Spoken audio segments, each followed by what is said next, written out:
Bonjour Père, Bonjour. je suis avec le Père Mustapha Amari de la communauté du Chemin Neuf, incarné dans le diocèse de Nanterre en banlieue parisienne. Alors si je le reçois aujourd'hui, c'est pour nous parler de la série télévisée The Chosen. Pouvez-vous nous raconter un petit peu les débuts, l'origine de cette série, comment l'idée est venue dans la tête des concepteurs? Alors, The Chosen, c'est l'histoire incroyable d'un réalisateur qui faisait des petits films pour son église et qui n'avait pas forcément beaucoup de succès dans son métier et qui choisit, comme chaque année, de refaire un épisode pour le temps de Noël. Et il fait un épisode sur le berger qui découvre Jésus qui naît à Bethléem. Et tout d'un coup, lorsqu'il présente ce film, les gens se disent « Mais c'est incroyable, cette manière de rentrer dans la scène de l'évangile, il y a un potentiel énorme. Il faut qu'on voit tout l'évangile à travers ce regard de l'intérieur. » Et comme ça naît l'idée de faire une série où on découvrirait non pas seulement la vie de Jésus, mais en fait justement la vie de Jésus à travers les personnages qu'il rencontre et en particulier ses disciples. Et c'est pour ça d'ailleurs que le titre The Chosen a ce double sens. The Chosen, c'est à la fois Jésus en tant que le Messie, mais The Chosen, c'est aussi les choisis. Le regard des disciples qui découvrent comment cet homme, Jésus, est en fait le Fils de Dieu incarné. Alors, donc il s'agit d'une série télévisée donc avec des moyens professionnels, des comédiens, des acteurs professionnels, mais bon, évidemment, le concepteur est chrétien, mais est-ce qu'il s'est entouré que de chrétiens ou est-ce qu'il y a un mélange de différentes personnalités, surtout dans le jeu dans le casting en fait, dans ceux qui endossent les rôles, notamment des disciples qui sont habités par leurs personnages, parce qu'on ne sait pas qui est qui en fait à travers tout ça. Oui, oui. Alors, The Chosen, c'est une série, comme beaucoup de séries, c'est un énorme budget. Je crois, si mes souvenirs sont bons, qu'une saison, c'est 10 milliards, c'est 10 millions de dollars, pardon, de budget. Avec un budget comme celui-ci, c'est professionnel. Donc en fait, on n'embauche pas des gens d'abord parce qu'ils sont chrétiens, mais d'abord parce qu'ils savent bien faire leur métier. Donc c'est des acteurs professionnels, des techniciens professionnels. Et en fait, dans ce casting, il y a de tout. On sait qu'il y a des chrétiens de toute confession, catholiques, protestants, évangéliques, mais il y a aussi des athées. D'ailleurs, des acteurs athées qui, en jouant le rôle de disciples, sont travaillés. Alors, je vous dis pas lesquels, comme ça, quand vous regardez la série, eh bien, vous pouvez pas dire, ouais, lui, il croit pas en Dieu, mais plutôt au contraire se dire, mais c'est pas possible, j'arrive pas à savoir. Et ce qui est très beau, c'est que justement, on a quelques acteurs qui sont croyants, mais qui vont plus loin dans leur foi à travers le rôle, et des acteurs non croyants qui arrivent à se mettre dans la peau des disciples qui ont suivi Jésus. Et pour nous, c'est déjà un témoignage. C'est de se dire, mais moi aussi, dans ma prière, moi aussi, je peux essayer de me mettre dans la peau des apôtres pour essayer de suivre davantage Jésus. Ce choix intéressant et original, en fait, pour la première fois, peut-être, de donner la place, finalement, de temps d'écran aux disciples, autant qu'à Jésus, de découvrir, de peut-être mieux s'identifier, pour nous, comme téléspectateurs, en quoi ça joue, en quoi ça change, puisque c'est vraiment, je pense, la nouveauté de cette production biblique. Alors, c'est sûr qu'il y a un facteur qui est déterminant, c'est que nous aimons nous identifier et on n'aime pas la différence. En fait, si la série avait été très verticale, il y a Jésus et puis il y a les hommes, etc., en fait, souvent ça nous bloque parce qu'on se sent indigne, on connaît notre vie telle qu'elle est. Alors que là, de regarder Jésus, mais à travers le regard des disciples, et en plus des disciples, on voit qu'ils ont leur propre combat, leurs propres faiblesses, leurs propres doutes, et bien en fait, ça nous fait rentrer dans la série. Alors déjà que le format de la série est assez immersif en soi, on aime bien regarder des séries sur Netflix, et bien là, c'est doublement immersif parce qu'on se dit, mais en fait, je peux être dans l'évangile, mais comme au milieu de la scène. Et ça, c'est génial dans ce format-là, c'est que je rentre par la même porte que les autres personnages de l'évangile. Dans l'écriture de cette série, à travers les épisodes, les saisons, évidemment, on part des évangiles, mais on prend le temps, en fait, de vivre quelque chose, et ces choses-là ne sont pas tout à fait écrite comme telle dans les Écritures. Alors, ces idées, ces choses-là, est-ce que c'est de la fiction? Est-ce que c'est tiré d'autres écrits? Est-ce que c'est vrai? Enfin, qu'est-ce qui fait que cette série ne se détourne pas finalement de la parole de Dieu? Mhm. Ah, c'est une très bonne question. J'aurais envie de répondre en deux temps. La première chose, de dire, il y a forcément un excellent travail des scénaristes. C'est très bien écrit, ils savent écrire. Vraiment, je vous encourage, vous allez remarquer que chaque saison est construite différemment. Donc en fait, c'est pas répétitif. Il y a une dynamique qui est différente pour chaque saison. On garde l'attention. Donc c'est à la fois bien écrit et en même temps, on sent que c'est travaillé par la prière. C'est vraiment inspiré parce qu'il y a des façons de voir certaines scènes d'évangile. Ça peut pas être juste inventé ou deviné. C'est forcément que le Saint-Esprit, eh bien, il a aussi inspiré les scénaristes. Et vous savez, on parle dans la théologie catholique de la double inspiration.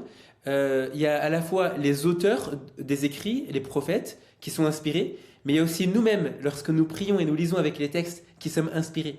Et bien, pour dire qu'il y a une sorte de double inspiration ici, c'est que, en fait, les scénaristes sont sans doute inspirés parce qu'ils prient pour écrire un évangile développé pour la série, et que nous-mêmes nous devons être inspirés de regarder avec un cœur croyant la série.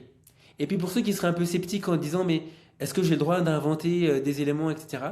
Il faut se rappeler que le but des évangiles, c'est pas une biographie détaillée de Jésus, c'est pas non plus un roman qui donnerait tous les détails psychologiques parce que c'est pas le but. Le but des évangiles, c'est de dire regardez, à partir de la mort et de la résurrection de Jésus, on a compris qu'il était Maître et Seigneur, et on va découvrir sa vie, voir comment en fait sa vie était pleine de miracles.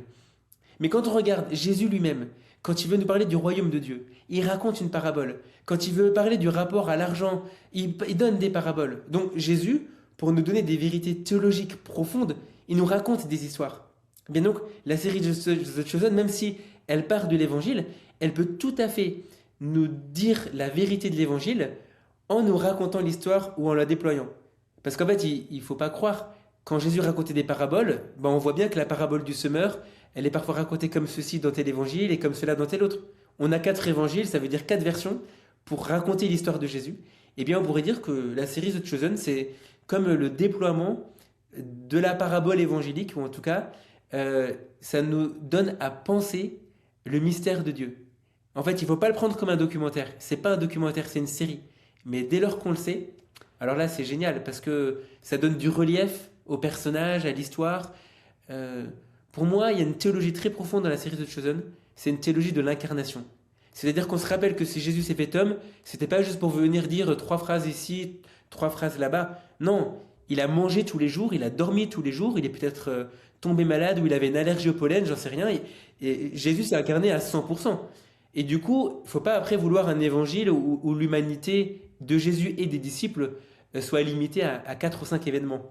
Donc ça, c'est ce que j'aime dans la série, c'est que ça nous rappelle ça.